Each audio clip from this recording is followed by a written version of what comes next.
نہیں کر سکتا. مال آ جائے, بینکوں کے پاس ڈالر نہیں ہے دینے کے لیے.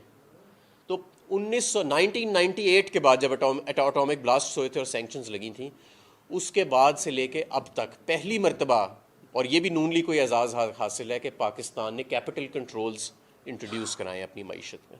کیپٹل کنٹرولز دیوالیہ معیشت کے اندر انٹروڈیوس کرائے جاتے ہیں, اور یہ سب جانتے ہیں کہ 1998 میں جب یہ کیا گیا تھا تو یہ ایک بہت بڑا بلنڈر تھا. آج تک اس شوق سے ہماری جو لوکل مارکیٹ ہے وہ اٹھ نہیں سکی. ایک ادارہ ہے فچ, عالمی ادارہ, اس نے کہا ہے کہ اس سال پی ڈی ایم کے پہلے دور حکومت میں پہلے سال میں معیشت کی ترقی کی رفتار صرف اور صرف 0.2% ہوگی. یاد رہے کہ عمران خان 6% معاشی ترقی پہ ملک کو چھوڑ کے گئے تھے. دور دور تک کوئی معاشی بحران نہیں تھا, اور اگلے سال ہمارا ٹارگٹ 7 سے 8% گروتھ کا ہونا تھا. آج یہ جو مریم نواز صاحب آڈیو لیکس میں کہہ رہی ہیں نا کہ مفتاح نے بڑا مایوس کیا, اس سے پتہ ہی نہیں کہ کیا کرنا تھا, یہ جو کر رہا تھا اس کے کیا ایفیکٹس ہیں. ایفیکٹس یہ ہیں اس کے کہ بہت کروڑوں کے حساب سے بے روزگاری ہو گئی ہے ملک میں, غربت کی لکیر سے لوگ نیچے چلے گئے ہیں. میں جانتا ہوں کہ میڈیا پہ بڑا پریشر ہے کہ معیشت کو ڈسکس نہیں کرنا. وہ جو معاشی ماہر آتے تھے نا قسم کے بیٹھ کے کہ 0.5% عمران خان نے انٹرسٹ ریٹ ریز کر دیا, اتنا نقصان ہوئے گا. ایف بی آر کا اس مہینے کا جو ریونیو کی فگر تھی وہ اتنی اوپر چلی گئی, اتنی نیچے چلی گئی. آج وہ سب سکرین سے غائب ہیں. ایک صاحب تھے وہ اپنے کیلکولیٹر نکال کے کہتے تھے کہ اتنے کروڑ لوگ پاورٹی کے نیچے چلے گئے, پاورٹی انڈیکس سے پاکستان میں اتنے بے روزگار ہو گئے. آج وہ بھی ہمیں کہیں پہ نظر نہیں آتے. ہر طرف خاموشی کر دی گئی ہے. لیکن جبر کے ساتھ آپ نے سیاسی نظام تو کھڑا کر لیا ہے, جبر کے ساتھ معاشی نظام کو کیسے کھڑا کریں گے؟ تو میں سمجھتا ہوں کہ یہ جو اعداد و شمار کا گورکھ دھندا دوبارہ شروع ہو گیا ہے, اور یہ جو فگرز آ رہے ہیں, ایسا لگتا کیا ہے, یہ ایسے ہی ہے کہ اسحاق ڈار کا آنا اور مفتاح کا جانا تو ایسے ہی ہے کہ جیسے ہماری معیشت کو کڑائی سے نکال کے آگ میں جھونک دیا گیا. بہت شکریہ جی. سوالات؟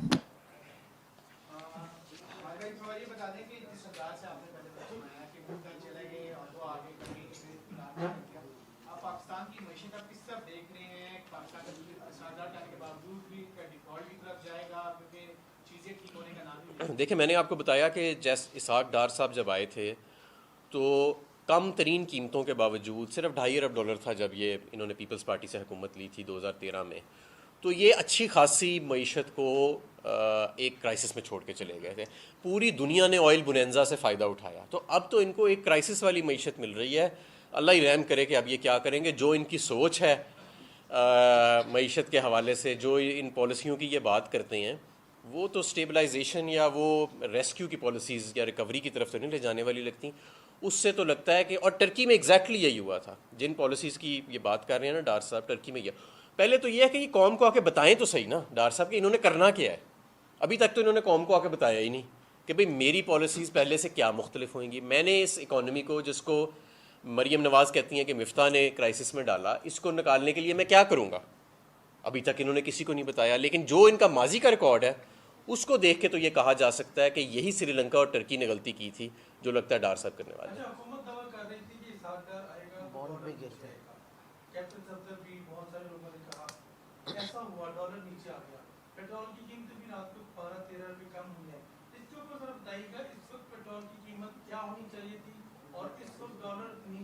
دیکھیں, اگر آپ کا روپیہ اس طرح نہ رلتا تو آپ کی پیٹرول کی قیمت آج 185 روپے سے اوپر نہیں ہونی چاہیے تھی, بلکہ کم ہونی چاہیے تھی 160-170 کے. اور اگر آپ روس سے تیل لینے کی جرت رکھتے, سنیں آپ سرکار سے اجازت مانگ رہے ہیں, تو اگر روس سے تیل لینے کی جرت رکھتے تو 125 روپے لیٹر آج پیٹرول کی قیمت ہونی چاہیے تھی. بہرحال انہوں نے نہیں کیا. یہ جو ڈالر نیچے آیا جناب, بات یہ ہے کہ عمران خان کے 3.5 سال کی حکومت میں 40-45 روپے ڈالر کا ریٹ بڑھا. ان کے 5 مہینوں کے اندر, 3.5 سال ایک طرف, ان کے 5 ماہ کے اندر ڈالر جو ہے وہ 52-55 روپے جو ہے وہ اپنی قیمت بڑھ گئی ہے اس کی. اور اب 4 پہ نیچے آیا ہے تو انہوں نے بگڑے ڈالنے شروع کر دیے ہیں. پہلے بھی یہ آرٹیفیشلی اوپر لے کے گئے تھے, اب بھی آرٹیفیشلی نیچے لے کے آئے. سب سے ضروری بات جو سمجھنے کی ہے کہ آپ کی معیشت کے فنڈامنٹلز, جو آج آپ کے پاس جو ڈیٹ سروسنگ کے لیے فائنینسنگ گیپ ہے وہ تو آج بھی کھڑا ہے. اس کا آپ نے کیا کرنا ہے, اس کا ڈار صاحب آ کے جواب دے نا. دیکھیں, یہ آرٹیفیشلی تھا. اس کی وجہ یہ ہے کہ کوئی معیشت کی سمت نہیں تھی مکمل طور پہ.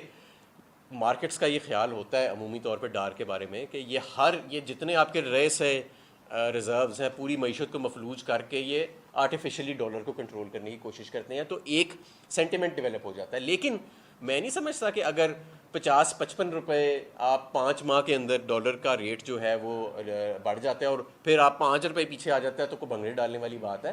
آج بھی آپ کا فائنینسنگ گیپ کھڑا ہوا ہے. یہ جو میں نے آپ کو سارے فگرز بتائے، معیشت آپ کی 0.2% پہ گرو کر رہی ہے، اور آپ کا نیا وزیر خزانہ وہ ہے جو کم قیمتوں کے باوجود 2017 میں معیشت کو تباہ کر کے فرار ہو گیا تھا. تو یہ کیسے معاملات ٹھیک ہوئیں گے؟ ہمارا صاحب یہ بتائیے گا کہ تحریک انصاف جو ہے وہ عدالتوں میں جو ریلیف مل رہا ہے مریم نواز کو، اسحاق ڈار وغیرہ کو، اس پر کافی زیادہ تنقید کر رہی ہے. آپ کی بھی حکومت رہی ہے، ظاہر جس کی حکومت ہوتی ہے تو پھر عدالتوں سے اس کو ریلیف ملتا ہے. خان صاحب کے اوپر جو پارلیمنٹ حملہ کیس تھا بطور وزیر اعظم وہ بری ہوئے. صدر صاحب نے اپنا جو استثناء تھا وہ ختم کر کے عدالتوں والا وہ بھی اس کیس میں بری ہوئے.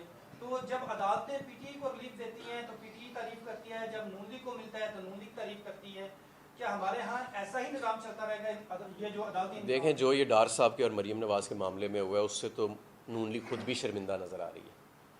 اس سے زیادہ میں کچھ کہوں گا تو توہین عدالت لگنے کا بڑا خطرہ ہے. آج کل عدالتیں اپنے جلال میں ہیں. پھر ایک اور بات بھی ہے، دیکھیں عدالتیں بھی قانون کے مطابق ہی فیصلہ دیتی ہیں نا.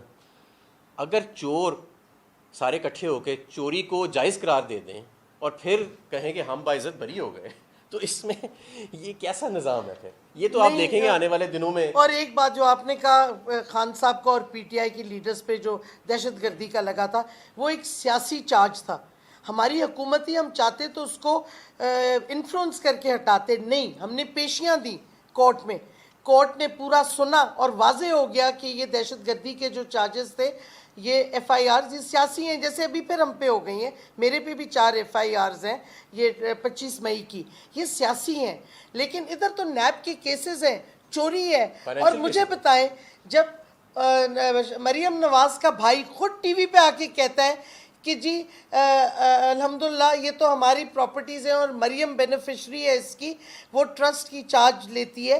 تو جب بھائی خود کہہ رہا ہے تو مجھے کچھ حیرانگی تو ہوگی کہ عدالتیں کیسے ان کو باعزت بری کر رہی ہیں. اور میرا یہ بھی مطالبہ ہے یو کے کی حکومت سے کہ اگر ان ایون فیلڈ اپارٹمنٹس کا کوئی بھی مالک نہیں ہے تو اسے وہاں پہ جو غریب غرباں ہیں لندن میں اس کے لیے پناہ گاہ بنا دیا جائے. بالکل. یہ بتائیے کہ عمران خان نے وہ آڈیو لیکس میں کہا کہ پلیز کسی کا نام نہیں لینا، امریکہ کا نام نہیں لینا، پھر آگے وہ سلپ اپ. ہاں نہیں، سلپ اپ نہیں بالکل صحیح. مجھے پہلے بتانا چاہیے تھا. یہ آپ یاد رکھیں او آئی سی فورن منسٹرز کی کانفرنس ہونے والی تھی. فورن آفس نے ایڈوائز کیا تھا کہ اس کانفرنس کی وجہ سے جب تک یہ کانفرنس ختم نہیں ہوتی، اگر آپ نے اس پہ پبلکلی سٹیٹمنٹ بھی دینا ہے تو نام نہ لیں اس ملک کا جب تک یہ کانفرنس ختم نہیں ہوتی. ان کی ایڈوائس پہ، فورن آفس کی ایڈوائس پہ خان صاحب نے ریسٹرینٹ شو کیا. سلپ اپ کہیں نہیں ہوا. ہم سارے پھر بولے اور خان صاحب خود بولے، لیکن فورن منسٹرز کانفرنس اور او آئی سی کو ہم تباہ نہیں کرنا چاہتے تھے. اس میں امریکن ایلائز بہت سارے اور جو ہمارے بھی دوست ممالک ہیں وہ آ رہے تھے. اس واسطے ہم نے قوم کی وجہ سے اور نیشنل انٹرسٹ کو دیکھتے ہوئے اس وقت ہم نے یو ایس کا نام نہیں لیا. لیکن جب وہ ختم ہو گئی اور ہم نے واضح طور پہ جب ہمیں پتہ چلا کنسپریسی ہے اور ان ایکشن بھی ہو رہی ہے تو ظاہر ہے پھر ہم نے ایکسپوز کرنا تھا اور کیا. ہماری ساری لیڈرشپ انکلوڈنگ مائی سیلف امریکہ کا نام لیا، خان صاحب نے جلسوں میں لیا. تو یہ کوئی سلپ اپ نہیں تھا، یہ ایک سوچی سمجھی اسٹریٹجی تھی جس سے ملک کو اس وقت نقصان نہ پہنچے وہ او آئی سی کی فورن منسٹرز کی کانفرنس کی وجہ سے. اور اس واسطے اتنی، میں وہی کہہ رہی ہوں، نہایت بیوقوف ہیں یہ. اس خان صاحب کی یہ آڈیو جو خود لیک کی ہے، جو ان کو تو آفیشل سیکرٹس ایکٹ لگنا چاہیے کہ پرائم منسٹر کی اور پرنسپل سیکرٹری کی اور فورن منسٹر کی کانفرنسز جو کہ فون کالز جو کہ سیکرٹ ہوتی ہیں، جو کانفیڈینشیل ہوتی ہیں، ان شہباز شریف نے لیک آؤٹ کی ہے. اس پہ تو ہم سوچ رہے ہیں، اس پہ آفیشل سیکرٹس ایکٹ اور اس کی اوتھ کے خلاف جو یہ گیا، اس پہ تو ہم ایکشن بھی لے سکتے ہیں. کرمنل حرکت کی ہے اور فائدہ کچھ نہیں ملا، کیونکہ قوم کو جو مریم شور مچا رہی تھی، سائفر ہے ہی نہیں. اب بی بی ان کو سمجھ آ گئی تمہیں سائفر ہے اور سازش ہوئی ہے. میڈم یہ بتائیے گا کہ کل آپ ایک میٹنگ میں تھی جس میں لانگ مارچ سے متعلق